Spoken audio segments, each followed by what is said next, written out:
এখন বাজে বেলা 12টা।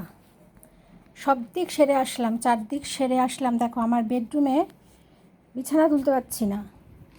এই যে এনারা স্বামী স্ত্রী দখল করে নেয়। যেই আমি বিছানাটা ছেড়ে সকালবেলা বেরোবো, ওনারা এসে ব্যাস এই দেখো অবস্থা। এই তোরা বিছানা ছাড়বি? আমাকে তো করতে হবে, পরিষ্কার পরিচ্ছন্নতা রাখতে হবে, বিছানাটা তুলতে হবে।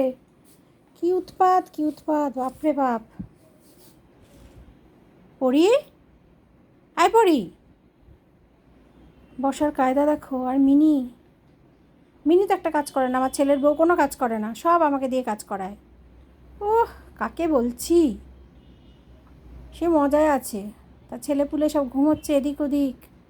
বাইরে এত রোদ, দেখো বাইরে এত রোদ, অথচ দেখো ঘরে কি করছে এরা। যা না বাইরে, যা না বাগানে গিয়ে শো, পাঁচিলে শো, ঘরের মধ্যে আরাম দেখো। তবে ভালো আছি এদের নিয়ে বন্ধুরা, খুব ভালো আছি। একটু আগে আমার এক দিদির সাথে কথা হচ্ছিল, আমার এক জায়ের সাথে। খুব ভালো মানুষ, উনি স্কুলে চাকরি করে। দেখো বউ নেমে যাচ্ছে, বউ নেমে গেল, ছেলে নামবে না। তো সেই দিদি বলছিল যে তুই খুব ভালো আছিস সেদের নিয়ে, ওদের সাথে কথা বলি, ওদেরকে যত্ন করি,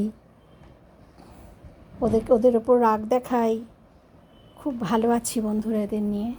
হোক না একটু দেরিতে বিছানা তোলা। আমার পরীটা তো ভালো আছে, আমার পরীটা তো সুন্দর করে বসে থাকে বিছানায়, দুজনে মিলে ঘুমোয়।